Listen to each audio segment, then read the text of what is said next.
প্রায় 10 আনা মুসল্লি খালি জুম্মার নামাজ পড়ে। এই কতক্ষণ তো 1 রাকাত নামাজ জুম্মার দেওয়া পড়লে ওই 1 ওয়াক্ত 7-8 গুণ সওয়াব আল্লাহ দিবি। এই ভাই কতক্ষণ ঘড়ি আল্লাহ ভাই কি দিবি? তে বাংলাদেশে শুক্রবারে 10 আনা মানুষ খালি 1 ওয়াক্ত পড়বে ভাই, তাহলে এর ক্ষেত্রে তো সওয়াব হবে। আর আমাদের যে মসজিদগুলোর নামাজ হয়, এই মসজিদের আবার বারান্দার লেখা আছে যে এই মসজিদের দুনিয়াবি কথা বলা নিষেধ। এই কতক্ষণ আর আল্লাহর নবী আজ থেকে 1500 বছর আগে এই কোরআন দিয়া মসজিদে নববীতে নামাজ কায়েম করেছেন, চুরি বন্ধ করেছেন, জেনা বন্ধ করেছেন, এরপরে ঘুষ বন্ধ করেছেন, দুর্নীতি বন্ধ করেছেন, মদ জুয়া লটারি যত রকমের অপকর্ম সব বন্ধ করেছেন, নামাজ চালু করেছেন, যাকাত চালু করেছেন, চোরের হাত কাটার আইন কায়েম করেছেন। জোরে বল ঠিক কিনা? যে মসজিদে আল্লাহর নবী কোরআনের পার্লামেন্ট কায়েম করেছিলেন, সেই মসজিদে নামাজ পড়লে 1 রাকাতের বিনিময়ে 50,000 রাকাতের সওয়াব। আর আমাদের দেশের মসজিদগুলিতে আগেই লেখা থাকে দুনিয়াবি কথা বলার নিষেধ। এটি এই লেখাটা ইমামও দেখে, মুসল্লিরা দেখে, মুতাল্লিও দেখে, কথা ঠিক কিনা? কিন্তু কোনোদিন পরিবর্তন করতে পারে নাই। কারণ কি? এই মসজিদগুলি হলো দুনিয়া শাসন করার জায়গা। ধরে বল ঠিক কিনা? আমি আপনাদেরকে বলতে চাই, আমার দেশে প্রায় 5,12,000 মসজিদ আছে, আছে না? এতগুলা মসজিদে যত মুসল্লি নামাজ আদায় করে, যত ইমাম মুয়াজ্জিন আছে, এই লোকগুলি যদি ইসলামের পক্ষে থাকতো, আমার দেশে আরো 50 বছর আগে কোরআন বিজয় হয়ে যেত। ধরে বল ঠিক কিনা? কিন্তু মসজিদগুলিতে নামাজ হয়, ইসলাম বিজয়ের কথা বলা যায় না। কথা বলা যায় না। মোতাল্লি দাম কি মারে ইমামত? এই কি কো মনে মোতাল্লির বাপের জুম্মা। কথা কর কি লাভ? রসুলের আদলে যদি মসজিদ তৈরি না হয়, রসুলের আদলে যদি আমাদের জীবন বাড়ানো না হয়, কিয়ামতের দিন জান্নাতে যাওয়া অসম্ভব হয়ে যাবে। কথা ঠিক কিনা? আমরা কি রসুলের আদর্শ মানতে পারি? মানবেন তো? আলহামদুলিল্লাহ। আমরা এমন এক সময় মাহফিলে বসেছি যে সময়ে বাংলাদেশে নির্বাচিত সরকার নাই। কথা ঠিক কিনা?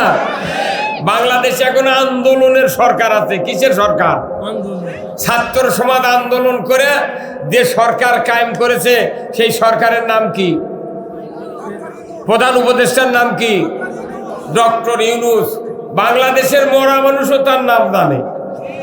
সারা পৃথিবীতে এত বড় পরিচিত লোক, সেই ব্যক্তি আমাদের বাংলাদেশের প্রধান উপদেষ্টা। আলহামদুলিল্লাহ। আমি বলতে চাই যে আমার দেশে প্রায় শতকরা 87 জন ইমানদার। আলহামদুলিল্লাহ। শতকরা কতজন? 87 জন ইমানদার। বলুন তো, এই ইমানদারের দেশে নামাজি বেশি না বেনামাজি বেশি? কতক্ষণ? এই যে 54 বছর ধরে বক্তৃতা হলো, 5,12,000 মসজিদের ইমামতি চললো, 90,000 মাদ্রাসার ইমামতি চললো, 20,000 পীরের তরিকা চললো, 1 লক্ষ বক্তার বক্তৃতা চললো, 2 কোটি 4 লাখ তবলিগের লোক চললো, 1 লাখ বক্তার 15 কোটি শ্রোতা চললো। তারপরে হাজি আছে 25,11,974 জন। এত মসজিদের ইমাম মুয়াজ্জিন, 8,20,000 মাদ্রাসার শিক্ষক শিক্ষিকা। তারপরে আপনারা কাগজ কলমে যোগ করা নাই, কিচ্ছু নাই, হঠাৎ করে কইলেন বেনামাজি বেশি। তার মানে বেনামাজি বেশি আপনার বাড়ির থেকে চিন্তা করছেন যে আমাকে বাড়ির 10 জন মানুষ, তার 2 জন নামাজ পড়ে আর 8 জনই পড়ে না। হ্যাঁ, কতক্ষণ টাকা? তাহলে আপনার বাড়ির হিসাব দিয়া বাংলাদেশের রেজাল্ট কি? কথা ঠিক কিনা? তাহলে এইভাবে যারা আমরা মুরব্বী হয়ে যাচ্ছি, অনেকের বাড়িতে 12 থেকে 22 বছর পর্যন্ত যুবক আছে, ছেলে মেয়ে আছে, তারা কি সবাই 5 ওয়াক্ত নামাজ পড়ে? এখন পড়ে না।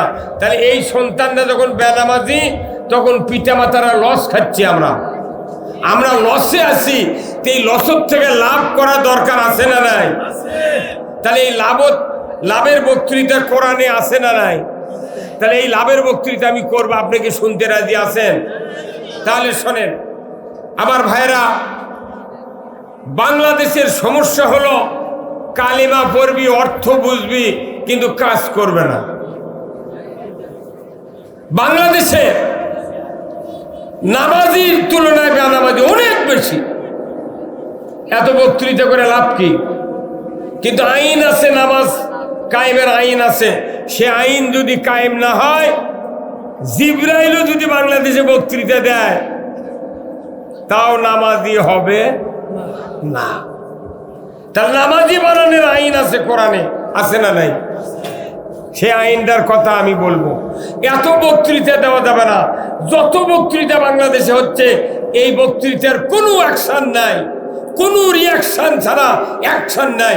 আসুন আমরা সবাই মিলে আইনের বক্তৃতা শুনবো। বলুন তো আইন কয় প্রকার? আইন কয় প্রকার? 2 প্রকার। কোন কয় প্রকার? 2 প্রকার। একটা আল্লাহর আইন আর একটা মানুষের আইন। তাহলে আইন কয় প্রকার হলো? তা আমরা যারা মানুষ হিসেবে দুনিয়া এসেছি, আমাদের সৃষ্টিকর্তা কে? আল্লাহ। তাহলে আমাদের যিনি বানাচ্ছেন, তার যখন আইন মানবো, তখনই আমরা আল্লাহর বান্দা। কথা ঠিক কিনা? আইন না মানলে বান্দা হওয়া যায় না। আইন যদি মানতাম বাংলাদেশের মানুষ, তাহলে নামাজি অবশ্যই বাড়ত, কিন্তু নামাজের আইন আমরা মানি না, যার কারণে বক্তৃতা দিয়া বাংলাদেশে কোনো কাজ হয় না। আমার ভাইরা, এবার মাইক আলা কোনটি ভরেন দাও তো, আস্তে আস্তে মাইক দাবা যাচ্ছে। বক্তা যখন ওঠে তখন ভলিউম দেয়, আস্তে আস্তে টিপে টিপে বন্ধ করেন। কি হলো আমার ভাইরা? কিয়ামত পর্যন্ত নামাজ কায়েম করো, মসজিদে আযান দাও। কিয়ামত পর্যন্ত যদি এই পদ্ধতি চলে, সমাজে নামাজ কায়েম হবে না। আর নামাজ যদি কায়েম হয়, আমার নবী বলেছেন, যদি কোনো মানুষের সন্তান থাকে নামাজি, এই নামাজি সন্তান বাবা মারা গেল, ওই বাবার কবরের পাশে গিয়া সন্তান যদি বিসমিল্লাহ সহ একবার সূরা ফাতিহা তেলাওয়াত করে, আর বিসমিল্লাহ সহ 3 বার যদি সূরা ইখলাস তেলাওয়াত করে, নবীজি বলেছেন ওই সন্তানের আমলনামায় 30 পারা কোরআন খতমের সওয়াব লেখা হয়। এই সন্তান যদি পিতামাতার কবরের পাশে দাঁড়িয়ে আল্লাহর কাছে হাত তুলে দোয়া করে, রব্বিরহামহুমা কামা রব্বায়ানি সগীরা, দেখে দাও, দেবে গেল তো।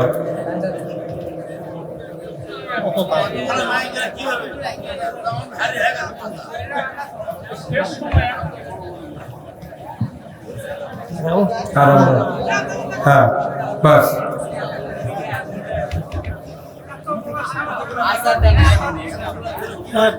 আল্লাহ রাব্বুল আলামিন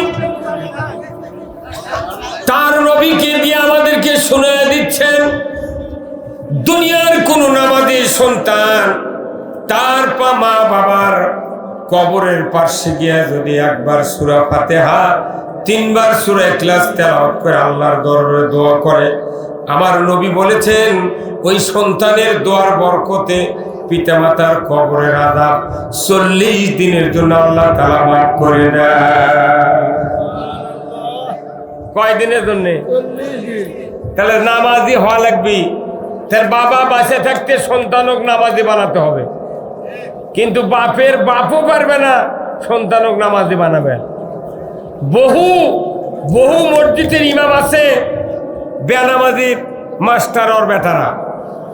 কথা কর, মসজিদে মুয়াজ্জিনি করে 30 বছর ধরে, সারা গ্রামের মানুষ আজান শুনে কয় লড় ভরে বুড়া মসজিদ যায়, আর মুয়াজ্জিনের একটা বেটা জুম্মার যায় না। মেলা বক্তা আছে, মেলা বক্তা আছে, বক্তার বেটা বেনামাজি। কতক্ষণ না গেল বহু ভরি ভরি বহু মাদ্রাসার হুজুর আছে, তারা মানুষের বেটা গিয়েরা মাদ্রাসা ভালো বানাচ্ছে, আর ওই হুজুরের বেটা শয়তান পকেটত দিয়ে ঘুরিচ্ছে। কতক্ষণ না গেল এমনি করে আমরা কেউ সন্তানকে ভালো বানাতে পারছি না, কারণ দেশে ভালো হওয়ার, চরিত্র ঠিক হওয়ার আইন নাই, আইন নেই। আমার ভাইরা, বাবা তার সন্তানকে যতই বক্তৃতা দিক, সন্তান নামাজি হয় না। বাবা সংসার জীবনে যতই ছেলেকে সংসারের ব্যাপারে ব্যবস্থা করে দিয়ে করে খাওয়ার জন্য, দেখা যায় সন্তান ভালো হয় না। কিন্তু দুঃখের বিষয়, আমার আল্লাহ কোরআনে বলছেন তোমাদের পরামর্শ দিয়ে সন্তানগুলি নামাজি হবে না। নামাজি হওয়ার পরামর্শ আমি আল্লাহ কোরআনে নাযিল করেছি।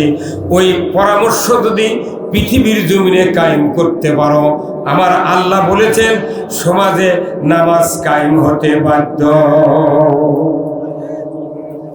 আমার আল্লাহ বলেছেন সূরা আল হজ 41 নম্বর আয়াত, আল্লাযীনা ইম্মাক্কান্নাহুম ফিল আরদ আকামুস সালাতা ওয়া আতাউজ যাকাতা ওয়া আমারু বিল মারুফ ওয়া নাহাউ আনিল মুনকার ওয়া লিল্লাহি আকিবাতুল উমুর। আমার আল্লাহ বলেছেন, ও মুসলমান, যদি তুমি কোনো ভূখণ্ডের প্রধানমন্ত্রী হও, রাষ্ট্রপতি হও, সরকার হও, প্রেসিডেন্ট হও, ক্ষমতায় যাও, তাহলে তোমরা 4টা দফা চালু করবে, 4টা আইন চালু করবে। 1 নাম্বার, নামাজ কায়েম করবে, যাকাত আদায় করবে, ন্যায়ের আদেশ করবে, অন্যায়ের বারণ করবে। এই 4টা আইন সমাজে যতক্ষণ কায়েম না হবে ততক্ষণ নামাজ কায়েম হবে না, যাকাত আদায় হবে না, ন্যায়ের আদেশ ন্যায় কায়েম হবে না, অন্যায় বারণ করার সুযোগ থাকবে না। কার কথা? আল্লাহর কথা। আমি নামাজের বক্তৃতা দিই, কিন্তু নামাজ যে আইন লাগবে সরকারের, এই আইনের কথা হুজুর রাখবার পারে না। আইনের কথা কলি কয়, তাহলে ওরা রাজনীতি হলো। কত কয় না পারি, এবারে মাই গেল কোনটি গেল, হ্যাঁ দেন ভলিউম দেন, কি ভলিউমই নাই তো।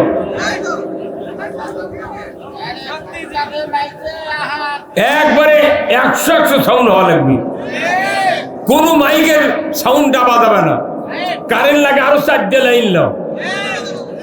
কি আমি যে কথা বললাম, সন্তানগুলিকে, সকল ইমানদারকে নামাজি বানানোর জন্য দায়িত্ব আল্লাহ দিয়েছেন। ওয়ালিল্লাহি আকিবাতুল উমুর, সরকারকে আমি দায়িত্ব দিলাম। আমার পক্ষ থেকে সবচেয়ে বড় ধরনের একটা আদেশ আল্লাহ দিয়েছেন, সরকারগুলিকে, যত সরকার বাংলাদেশে 54 বছর হলে কায়েম হয়েছে, একটা সরকার নামাজ কায়েম করে নাই। এই হুজুর মাথা ঝোকান কে? আপনি ঠিক বলেন না, মাথা ঝোকাবে রাখছেন, এটি মুখ দিয়ে কথা বলা লাগবে, কথা ঠিক কিনা? নামাজ কায়েম করবে সরকার। তাহলে নামাজ কায়েমের সরকারি কোনোদিন বাংলাদেশে কায়েম হয় নাই। বাংলাদেশে সরকার কায়েম আছে মহিলার বল খেলা।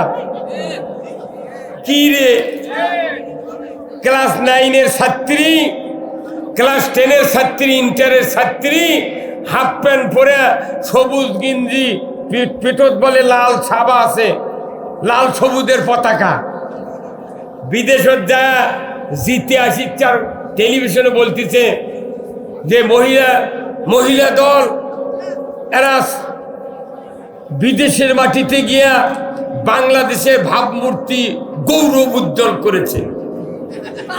এই কতক্ষণ কার বিটিক লিয়ে যা খেলে তোরা এত প্রশংসা নিচ্ছ? তোর বিটিক লিয়ে গেছিল কোনদিন? হ্যাঁ কতক্ষণ কোন নেতার বিটিক খেলায় না, কোন নেতার বেটা বাংলাদেশে লেখাপড়া করে না। যত নেতা আছে বাংলাদেশে প্রায় নেতার বেটা বেটি বিদেশে পড়ায়। হ্যাঁ কতক্ষণ দেখা সব নেতার বেটারা বিদেশত পড়ে।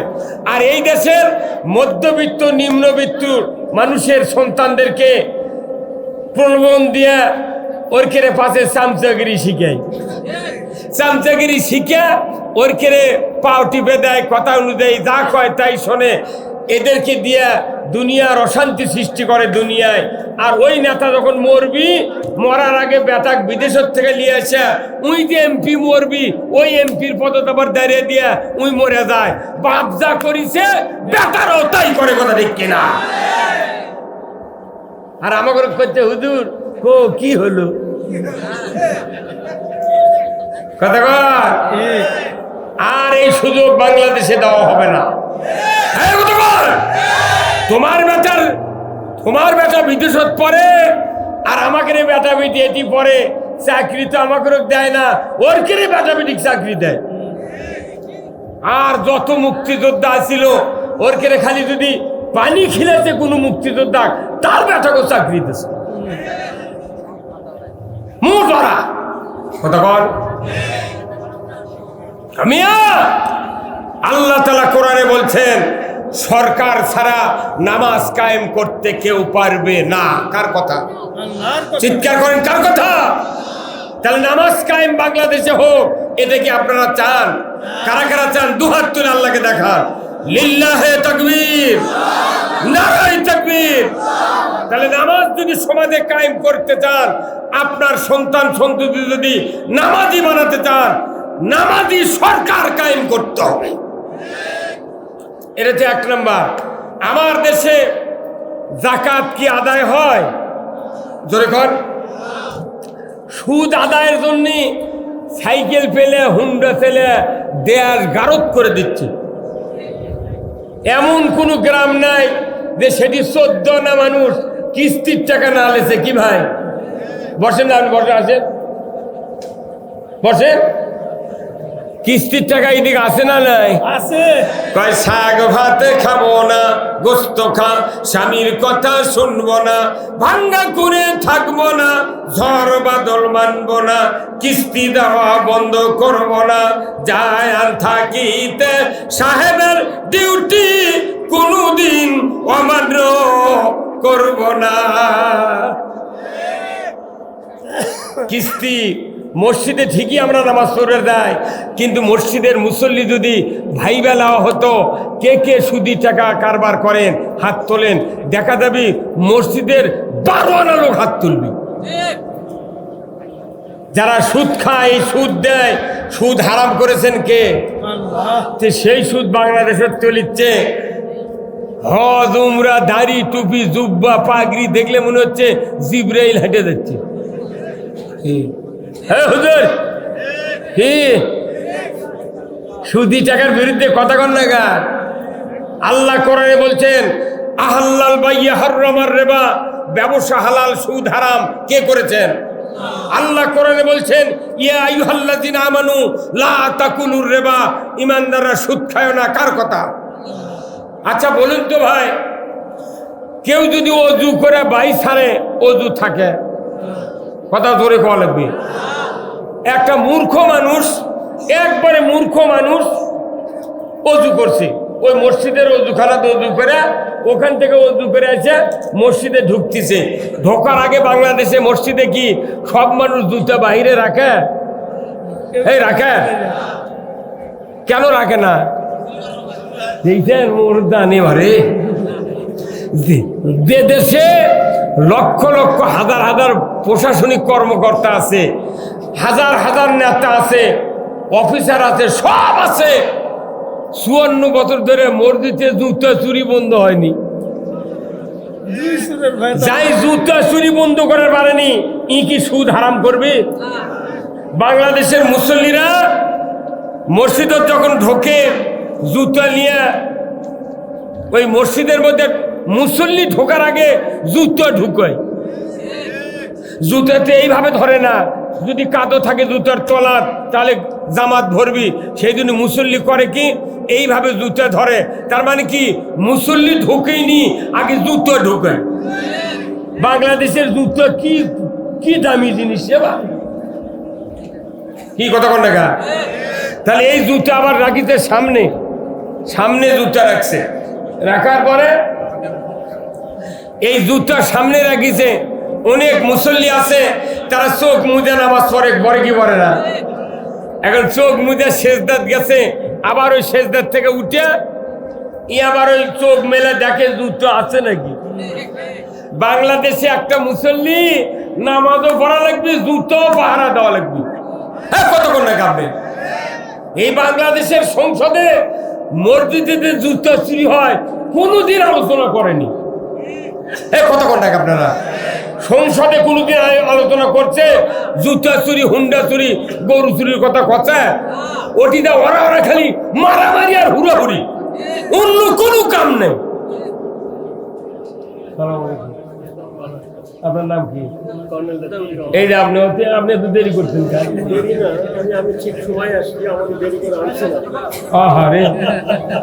মানে এগুলো অতিথি পরিচয় না বলে বা কর্নেল, কর্নেল মানুষ সেই কর্নেল অলির সাতকারি মধ্যে আপনি মার হাবা, মার হাবা। আলহামদুলিল্লাহ, আল্লাহ তাআলা ওনার হায়াত দারাজ করুক, বলুন আমিন। তাহলে আমি কি বলছিলাম,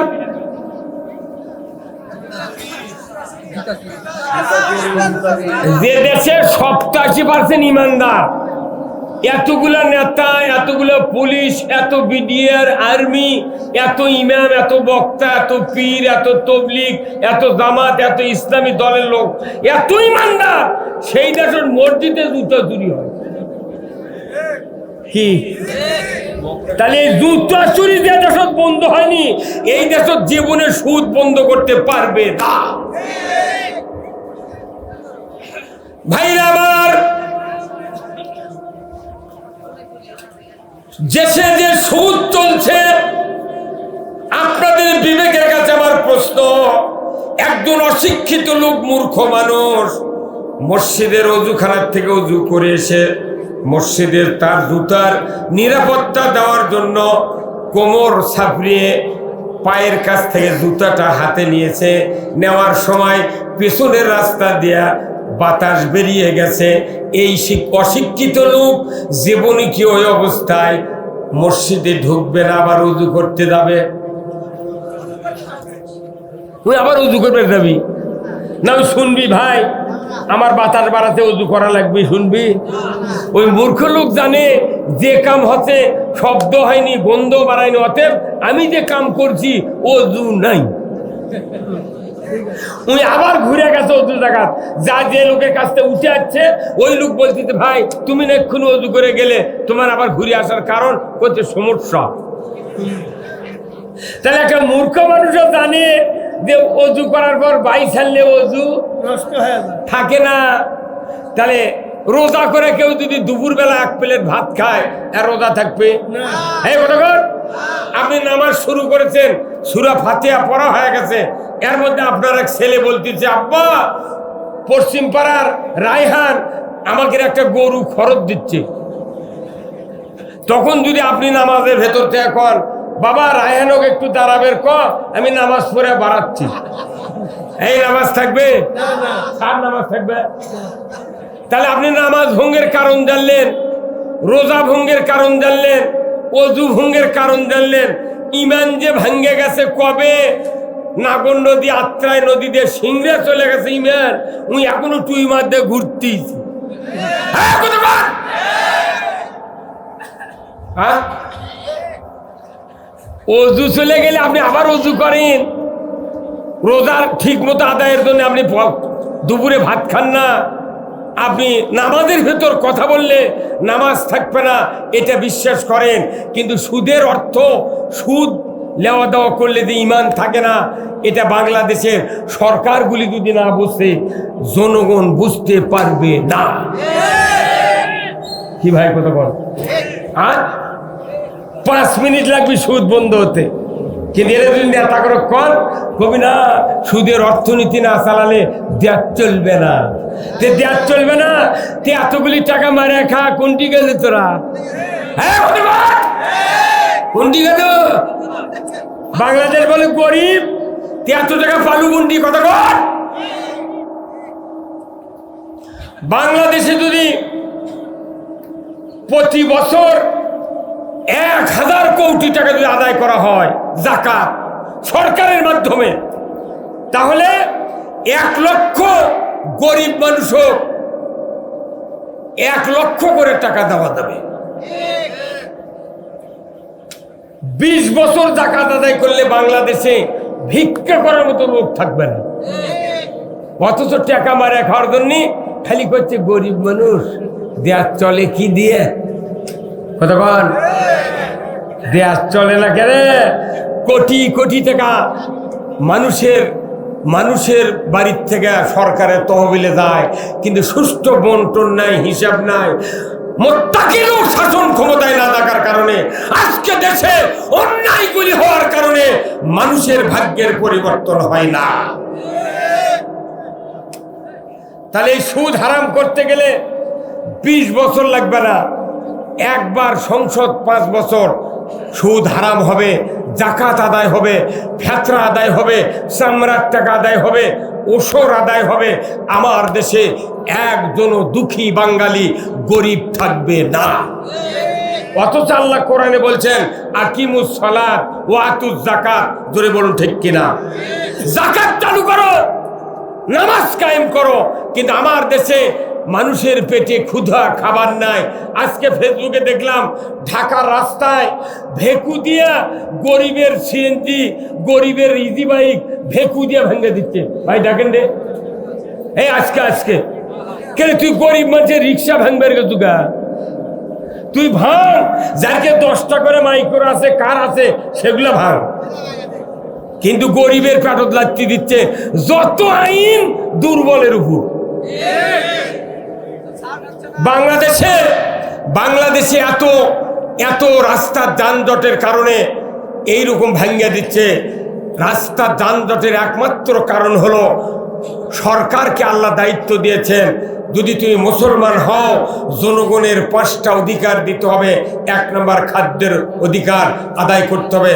খাদ্য, বস্ত্র, চিকিৎসা, শিক্ষা, বাসস্থান, এই 5টা মৌলিক চাহিদা সরকার যদি কায়েম করে, আমার দেশে গরিবের এত ভ্যান, ইজি বাইক, এরপরে লসিমন, করিমন আর সিএনজি, এত ভ্যান চালিত রাস্তা জাম কখনোই হতো না। কারণ মানুষের পেটের দায়ে সন্তান লালন পালনের কারণে তারা ক্ষতি করে যানবাহন কিনে তারা হাট বাজারে চালাচ্ছে। ধরে বলুন ঠিক কিনা? এইগুলির ব্যবস্থা কেউ করে না। কৃষকেরা জমি আবাদ করে, কৃষিমন্ত্রী বানাচ্ছে মিয়া মনসুখ। কত কনে বাড়ি কৃষিমন্ত্রী কে? কেন ওই জীবনে পানির নামে না? ওই কৃষি কাজের কৃষিমন্ত্রীরা ওই টেবুল বা পেশাব করে জানে না। মিয়া মানুষ পেশে কৃষিমন্ত্রী। এদেশে যদি ইসলাম কোনোদিন ক্ষমতায় যায়, 100 বিঘা জমি আমি দেবো আগে কৃষিমন্ত্রী। এই 100 বিঘা তুমি তোমার খরচে আবাদ করবে। কান্দা কাটা, হাল বোয়া, জমির বেসন ফেলান, বেসন লাগা, নিড়ানি, সার, কীটনাশক দিয়া কাটার টাকা ও রোপার টাকা তুমি দিয়া 100 বিঘা জমি আবাদ করে তোমাকে দেখাতে হবে, দেখো বাংলার কৃষকেরা কেমন খাটতি করে ধান আবাদ করে। তুমি জীবনে পানিত নামনি, কাদো ঘাটনি, জমি আবাদ করনি, তুমি কিসের মূল আর কৃষিমন্ত্রী?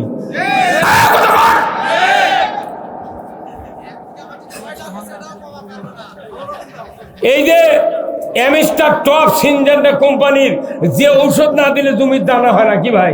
এমএস্টার টপ 1600 টাকা দাম 1 বোতল। এর আগে আরো বেশি আছিল। সরকার ইচ্ছা করলে 500 টাকা এই বোতল জনগণের কাছে দিতে পারে, বাদ বাকি টাকা ভর্তুকি দিতে পারে। ইউরিয়া সার খালেদা যখন প্রধানমন্ত্রী ছিল তখন 300 টাকা বস্তা ছিল, সেই ইউরিয়া বস্তা এখন 1360 টাকা। কে তুই জীবনে লাগাতুল ইউরিয়া দিয়ে ধান? থানার উপজেলার দিকে কিছু অফিসার আছে, এরা ওই তালিকা করে 2.5 কেজি 3 কেজি করে ইউরিয়া দিয়ে সরকারক জ্বালায়, প্রচুর সার দিচ্ছে। যাই 10 বিঘা জমি আবাদ করছে তার কমে 30,000 টাকার সার কেনা লাগে। তুই ওই 2.5 কেজি দিলে কি করে মুগরি ঘরাত দিবি?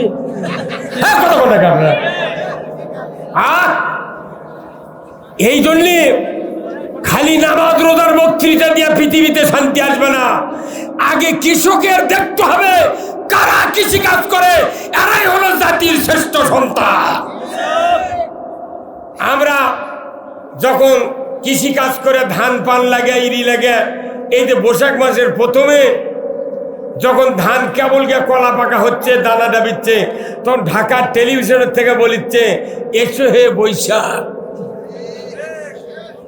বৈশাখী শাড়ি, হলদিয়া পার, সাদা শিলালা বৈশাখ উদযাপনের জন্য মাইকিং হচ্ছে, টেলিভিশনে হচ্ছে। আমরা কোটি কোটি টাকা খরচ করে বাংলাদেশের কৃষকেরা ধান আবাদ করি, আর ওরা কয়দিন সেরেক করে ঢাকার টেলিভিশনের থেকে বলিচ্ছে এসো হে বৈশাখ। মানে আমাকে আবাদ যাতে বৈশাখ ডাক দিলে বৈশাখ তো ঘুম পারে না। কথা কর, ওই শান্তাহারের কানির থেকে কালো ম্যাপ করে যখন যাবার চাই, আল্লাহ কয় কে তুই চেতন হলু কে, কোথাও আমাকে ডাক দিল কে, তাহলে আমাকে যানবাহন দাও। বৈশাখের যানবাহন আছে, যানবাহন হলো বাতাস। বাতাস যখন দিছে তখন করছেন আমি খালি হাতে যেতে পারবো না, তখন বলেছে কি নিবে? আত্মীয়র বাড়ি গেলে মিষ্টি লাগে, চমচম লাগে, তা আমাকে না সাদা কাঁটালা মিষ্টি দাও। কথা কর, ওই ঝড়ের মধ্যে আবার শিল দিল, পাথর পরে আমাকে ধান পান নষ্ট হয়ে গেল, ঝরিয়ে পড়ে গেল। আর ওরা ঢাকার থেকে করছে এসো হে বৈশাখ। তাহলে 2-4 বছর তোরা আছে আমার জমি আবাদ কর আমাকে, আর আমরা যা ধান পাকার সময় কমো আশ্বিন বৈশাখ সাহেব। হ্যাঁ তোমাকে কোটি কোটি টাকা দেয় নেতা বাইনা ঢাকাত ফাটা দেওয়া আছে দুর্নীতি করার জন্যে। আল্লাহর রসুলের সাহাবী হযরত উমর ফারুক রাদিয়াল্লাহু তাআলা আনহু, উনি ছিলেন অর্ধেকটা পৃথিবীর বাদশাহ। ধরে কোন আল্লাহু আকবার। আমার ভাইরা, উমর ফারুক আল্লাহর নবীকে কতল করার জন্য আবু জাহেলের পরামর্শ অনুযায়ী 100টি উট পুরস্কার পাবে। এই পুরস্কার নেওয়ার জন্য আবু জাহেলের পরামর্শ ভিত্তিতে উমর তরবারি উঁচিয়ে বলল, উমর তোমার জবান যদি ঠিক থাকে আমি নিমিষের ভিতরে মুহাম্মাদের মাথা কেটে তোমার হাতে দিয়ে দেব। নাউযুবিল্লাহ। আবু জাহেল বলল, উমর রে, তুমি যদি মাথাটা কাটতে পারো আমি তোমাকে পুরস্কার দেব। আমি জবান দিয়ে বলছি, তুমি মাথাটা এনে আমার হাতে দিয়ে দাও। উমর তরবারি নিয়ে তীক্ষ্ণ রোদের কিরণের ভেতর দিয়া মরুভূমির প্রান্তর দিয়ে চলে যাচ্ছে। যাইতে যাইতে সাফা মারোয়া পার হয়ে আল্লাহর রসুল তার বাসভবনের সামনে সাহাবাদেরকে নিয়ে বসে আছেন। এমন সময় উমর ইবনুল খাত্তাব বাড়ি থেকে বের হয়ে মাঝ পথে গিয়া যখন উলঙ্গ তরবারি ধার চিকমিক করছে, ঊর্ধ্বশ্বাসে রসুলের বাড়ির দিকে চলে যাচ্ছে, এমন সময়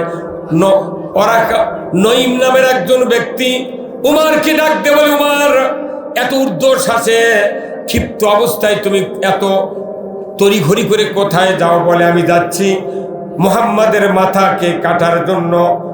নঈম বলে, উমর রে, খবরদার, মাথা তো তুমি কাটতে পারবে না, বরঞ্চ তোমার মাথাটাই বিক্রি হয়ে যাবে রসুলের পদতলে। আল্লাহু আকবার। উমর রাগে টকবক করে বলল, নঈম, রাস্তা ছেড়ে দাও, আমাকে যেতে দাও। আমি মক্কার মাথা পেরিয়ে চলে যাব, সাফা মারোয়া পাহাড়ের চিপা দিয়ে চলে যাব মুহাম্মাদের বাসায়। আমি কিচ্ছু দেখব না, তরবারি দিয়ে তার মাথা কাটবো, তুমি রাস্তা ছেড়ে দাও। নঈম বলল, উমর খবরদার খবরদার, মাথা পরে কাটো, আগে আমার খবরটা শোনো। বলে কি খবর? বলে ওই যে তোমার ভগ্নিপতি আর ফাতেমা তোমার বোন, তার বাড়ির কাছ থেকে আমি এক্ষুনি আসলাম, আমি দেখলাম তারা ওই মুহাম্মাদের উপর ঈমান এনেছে, কালেমা পড়েছে, আল্লাহর উপর বিশ্বাস স্থাপন করেছে। তুমি নিজের ঘর সামলাও, মুহাম্মাদের মাথা পরে তুমি কাটতে যাও। জোরে কন্যা আল্লাহু আকবার। ওমর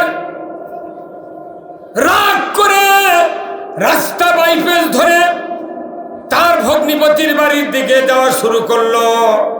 যাইতে যাইতে যখন ভগ্নিপতির বাসার একবারে নিকটবর্তী দাঁড়িয়ে গেল, হঠাৎ করে ভেতর থেকে আওয়াজ আসতেছে, ওমান আরাদান জিকরি ফাইন্না লাহু মাইশাতান দনকা ওয়া নাহশুরুহু ইয়াউমাল কিয়ামাতি আমা। আল্লাহর কোরআন ওমরের বোন আর ভগ্নিপতি দুইজন একসাথে তেলাওয়াত করছেন। অর্থ হলো ওমান আরাদান জিকরি ফাইন্না লাহু মাইশাতান দনকা ওয়া নাহশুরুহু ইয়াউমাল কিয়ামাতি আমা। যারা আমি আল্লাহ, আমার নসিহত, আমার বক্তৃতা, আমার বয়ান, আমার উপদেশ, আমার কোরআনের আলোচনা শোনার পর যারা অ্যাবাউট টান বিপরীত মুখেই চলবে, কোরআনের পথে না চলে বিপরীত দিকে চলবে, আমি আল্লাহ বলে দিচ্ছি তাদের জীবিকাকে আমি আল্লাহ সংকীর্ণ করে দেব। আর কিয়ামতের দিন তাদেরকে অন্ধ করে আমি উঠাবো। এই কথা আরবের লোক, মক্কার লোক উমর আরবির অর্থ বুঝতে পেরে এত রাগান্বিত হয়ে গেল, উনি তড়িঘড়ি করে বাড়ির ভেতরে প্রবেশ করে তরবারির উল্টা পিঠ দিয়া বোন আর ভগ্নিপতিকে মারপিট শুরু করে দিল। মারতে মারতে মারতে বোন বলে, ভাইজান কিসের জন্য মারো? বলে, বোন রে, আমার বিনে পারমিশনে তুমি কেন কালেমা পড়লে, মুহাম্মাদের কালেমা পড়লে, কেন আল্লাহর উপর ঈমান আনলে? বোন বলে, ভাইজান তুমি তো আমার ভাই, তোমার পারমিশন কেন নিতে হবে? আমাকে আল্লাহ সৃষ্টি করেছেন, আল্লাহর আমি আনুগত্য করব, আল্লাহর উপর ঈমান আনবো, এতে তোমার উপর কোনো পরামর্শ নেওয়ার দায়িত্ব আমার না। আজকে সমাজের অনেক নেতা আছে, যদি তারকে দলের লোক যদি ইসলামের কথা বলে, তারা চাপ দেয়, এই তো কে কথা ইসলামের কথা খবর, এই কথা কর না কেন? ওই চাপের ভয়ে এখনো মানুষ ইসলামের কথা বলতে পারছে না, ভয় আছে। খালি না ভোটটা দে, তারপর মানুষ বুঝে দিবি, ভোটের ওটিতে আর কি বুঝাবে পারবি, খালি ফাটিয়ে দিবি এইবার। আমার ভাইরা, ওমর রাগে ক্ষিপ্ত হয়ে এত জ্বালা শুরু হয়ে গেল, এত মারপিট শুরু করতে লাগলো, বোন অস্থির হয়ে যাচ্ছে, ভাইজান মেরো না, ভাইজান মেরো না। হঠাৎ করে তরবারির আঘাত তার ভগ্নিপতির মাথায় লেগে গেল, ফিনকি দিয়ে রক্ত বেরিয়ে যাচ্ছে। এমন সময় ফাতেমা বোন ওমরকে জড়িয়ে ধরে বলল, ভাইজান তুমি আমাকে মেরে মেরে শহীদ করে দাও, খবরদার আমার স্বামীকে তুমি মেরো না, তোমার কি দয়া হয় না? এই যে মাথা ফেটে ফিনকি দিয়ে রক্ত বেরিয়ে যাচ্ছে, তোমার কি দয়া হয় না? উমর তখনই ভগ্নিপতির রক্তর দিকে নজর করার সাথে সাথে এমন একটা মায়া আল্লাহ তাআলা সৃষ্টি করে দিলেন, ওই রক্ত দেখা মাত্রই উমর দুর্বল হয়ে গেল। ধরে বল আল্লাহু আকবার।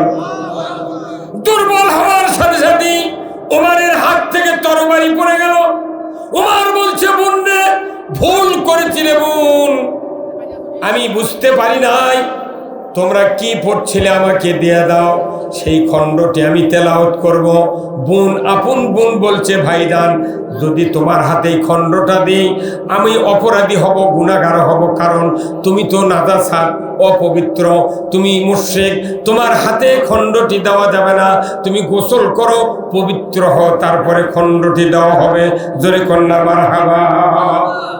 সেই ফুলেরই রৌশানীতে আরশ করছে রৌশন, সেই ফুলেরই রঙ লেগে আজ ত্রিভুবন জালা। সাহারাতে ফুটল রে ফুল রঙিন গোলে লা লা। সাহারাতে ফুটল রে ফুল, জোরে কন্যা মারহাবা। চীনের রসিক ভুবর বুলবুল, সেই ফুলের ঠিকানাই।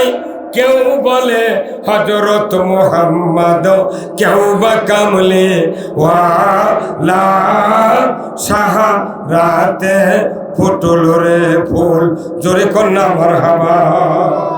কি ফুল মক্কাতে রসুল ফুটালেন, সেই ফুল যার নাকে গন্ধ লাগে সে আল্লাহর রসুলের দেওয়ানা হয়ে যায়। যখন আল্লাহু আকবার। আজকে এখানে আমার মহব্বতে আপনারা আসেন নাই, আব্দুল খালেক শরীয়তপুরীর মহব্বতে আসেন নাই, এখানে মহব্বতে এসেছেন কোরআনের। ধরে বলুন ঠিক কিনা? এই কোরআনের মহব্বতে যারা এসেছেন, আল্লাহ আপনাদের তামাম জীবনের গুলা মাফ করে দেবে। ধরে কোন আল্লাহু আকবার। আজকের এই রানীনগর, খট্টেশ্বর, এই নওগাঁ জেলার ভেতরে, বগুড়া জেলার ভেতরে এত বড় গ্রাম কোথাও নাই যে গ্রামে, এক গ্রামে 2 ওয়ার্ড। কয়টা ওয়ার্ড? 2টা। তাহলে বিশাল গ্রাম। অথচ এই গ্রামে একটা রাস্তা করেছে, তাই গাড়ি এলো না।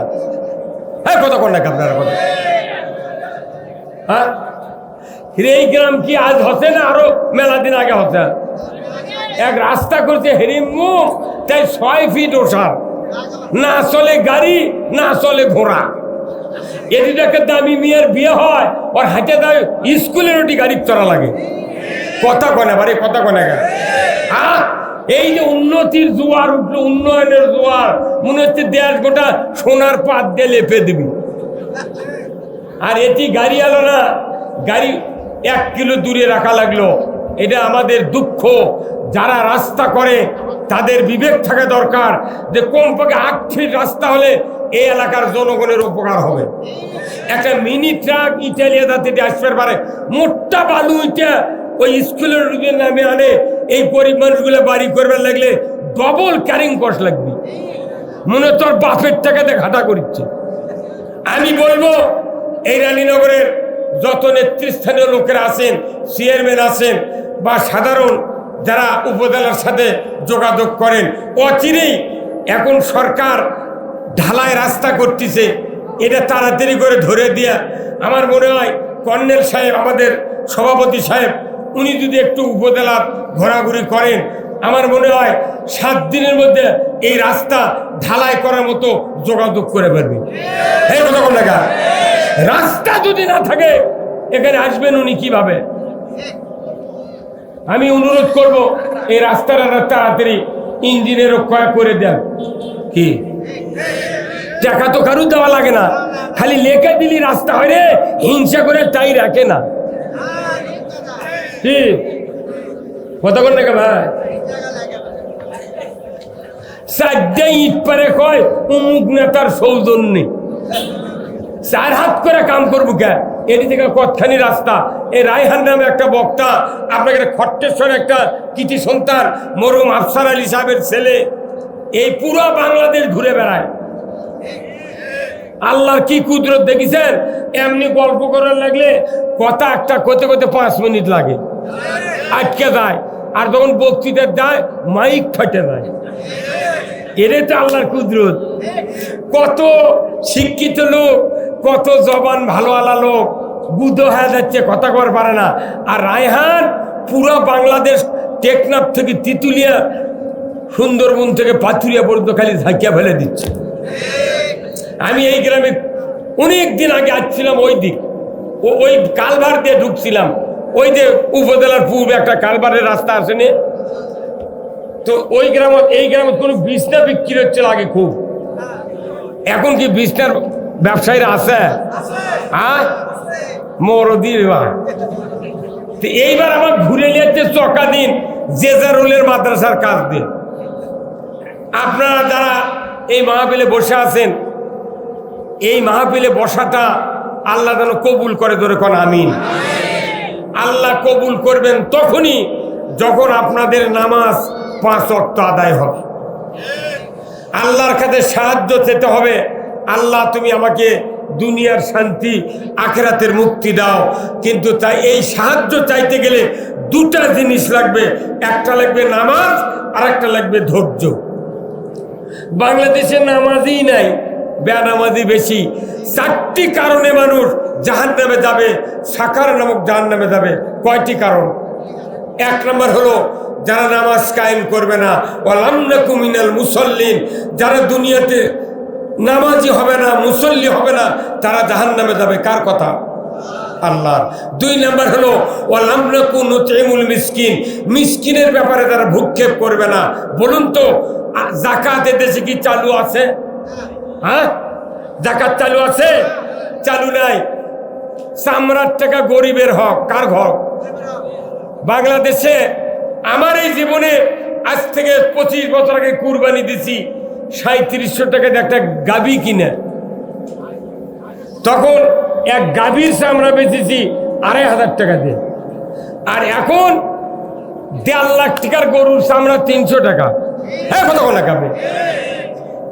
কুরবানি প্রতি বছর হয়, কোটি কোটি পশু জব হয়, কিন্তু চামড়ার টাকা গরিবেরা পায় না। যখনই কুরবানি আসে দেখবেন ঢাকার থেকে ট্যানারির মালিকেরা কবি ট্যানারি খারাপ, এবার চামড়ার দাম নেই। এই হুই তুলে একটা করে চামড়া 300 টাকা একবার দাম কবি, গাড়াকার আসবে না, পরে চামড়া মাংনা দেওয়া লাগে।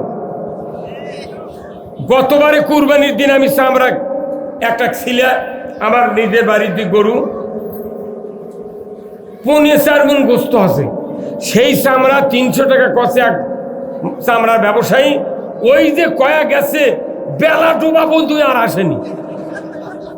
আমি বিপদ পড়ে গেলাম। কর্নেল ভাই বিপদ পড়ে দেখ, চামড়া তো আমরা খাবারও পারবো না, আমার মাদ্রাসাও নাই, কি করি?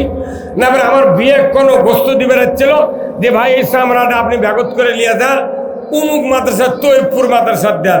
সেই মাদ্রাসার দেশে রাত্রে ওই রাত্রে ওই হুন্ডত করে মুলবি লিয়া দা করির হাটত বেচিছে 700 টাকা দিয়ে। উই আবার বেচিছে সকালবেলা বগুড়া দত্তবাড়ি চামড়ার আড়তত বেচিছে 1250 টাকা দিয়ে। উই আবার বেচিছে, ওর থেকে নাম্বার নিয়ে আমি আবার যোগাযোগ করে দেখি, উই আবার বেচিছে 1750 টাকা দিয়ে। একই চামড়া 300 কয়ালে আইনি, বগুড়া থেকে ঢাকার পাঠিয়েছে 1700। উই বেচিছে কার কাছে এটা আর আমার নাম্বার দেয়নি, যোগাযোগ করিনি। একটা চামড়ার বড় পার্টির কাছে আমি বললাম ভাই উই চামড়া কোনটি নিয়ে যায়? কয় চলে যায় ভারতে। এক ভারত ছাড়া চামড়া পাকাকরণের মেশিন বাংলাদেশ নয়, মুসলিম রাষ্ট্রের কাছে একটা চামড়া পাকা করার মেশিন নাই।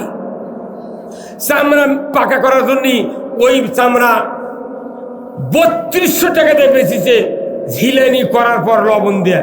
এই চামড়া ভারতের থেকে পাকা হয়ে আছে বাটা কোম্পানি পায়ে পায়ে শো কোম্পানির কাছে 10,500 টাকা দিয়ে চামড়া বেচে। আর কাল্লার চামড়া দিয়ে 6 জোড়া স্যান্ডেল তৈরি হয়, 499 টাকা করে দাম এক একটা স্যান্ডেল। এই কতক্ষণ গোটা গরুর চামড়া থাকে, এক একটা শো অরিজিনাল চামড়া দিয়ে যদি কিনবার দান 10,000 টাকা লাগে বাটা কোম্পানির জুতো। তাহলে একটা গরুর পুরা পেট পিঠের চামড়া দিয়ে কমপক্ষে 6 জোড়া লয় 16 জোড়া জুতো হবে।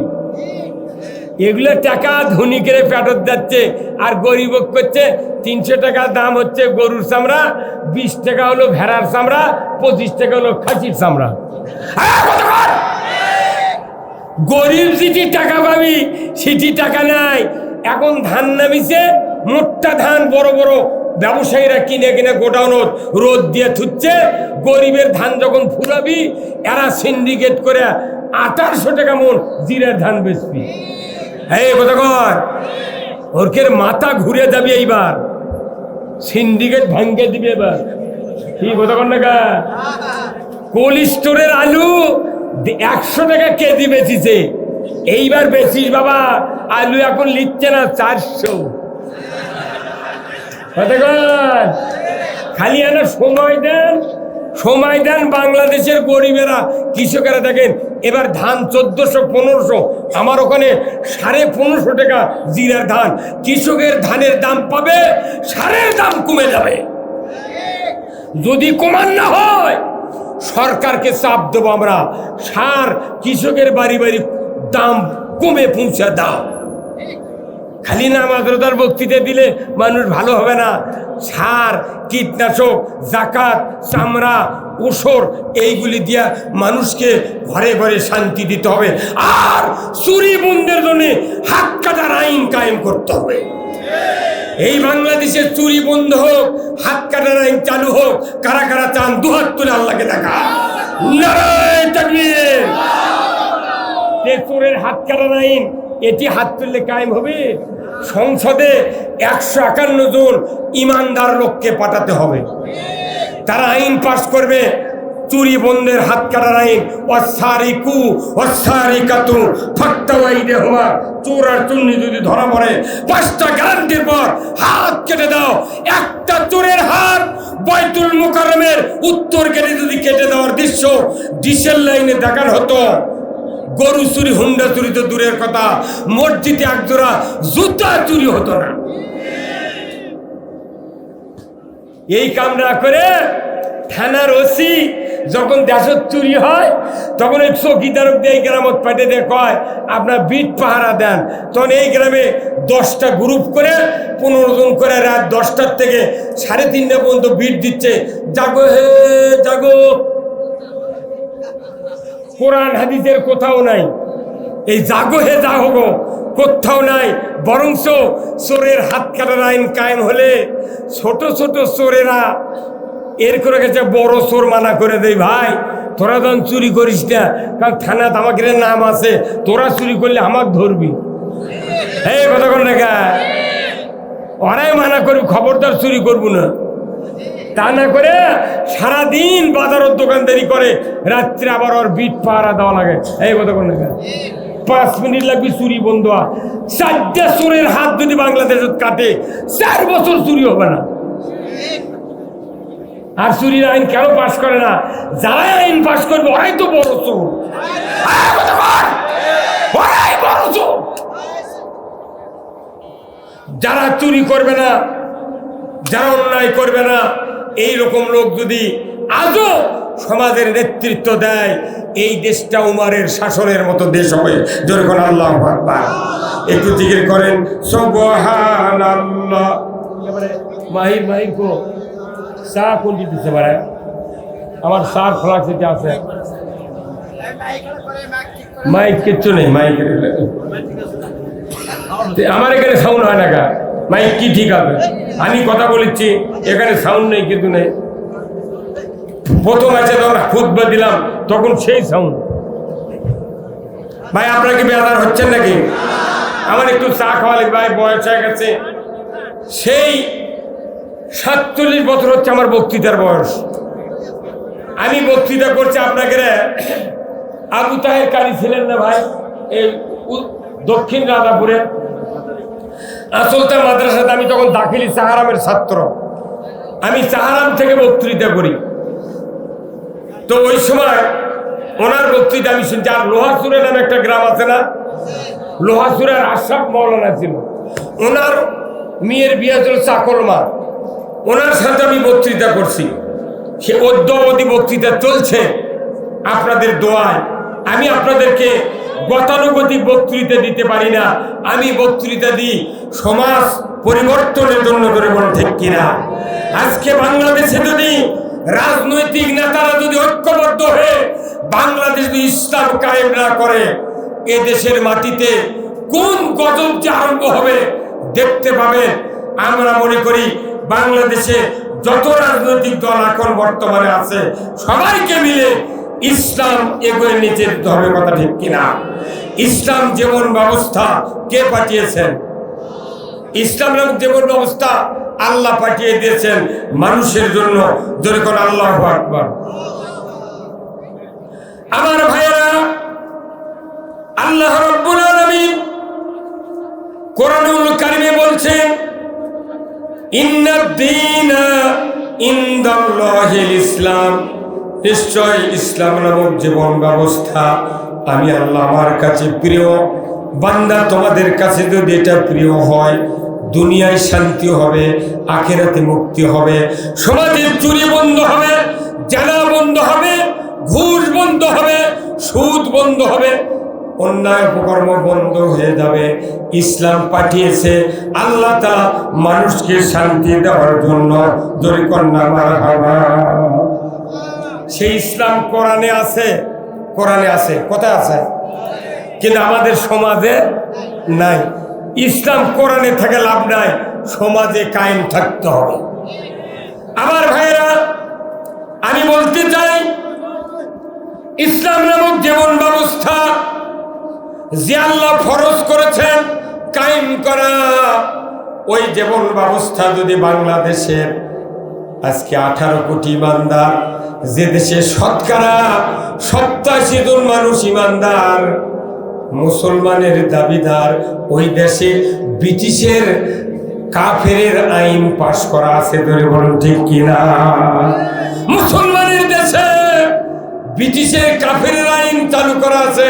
কিয়ামত পর্যন্ত যদি জিবরাইল বক্তৃতা দেয়, বাংলাদেশে শান্তি কায়েম হবে না। শান্তি কায়েম হবে। নারায়ে তাকবীর, নারায়ে তাকবীর। প্রধান বক্তার আগমন, খালেদ ভাইয়ের আগমন, শরীয়তপুরীর আগমন, লিল্লাহে তাকবীর।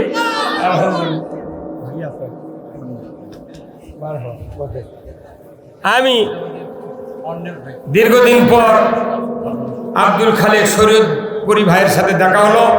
আজ থেকে প্রায় 25-26 বছর আগে এই খট্টিশ্বরে এক পাড়ায় মাহফিল করেছিলাম এই খালেক ভাইয়ের সাথে, আব্দুল খালেক ভাইয়ের সাথে। আজকে আবার দেখা হলো। তো যাই হোক, উনি আপনাদের সামনে এসেছেন, কথা বলবেন। আমি একটি কথা বলে আপনাদের কাছ থেকে বিদায় নেব। সেই কথাটা হলো যে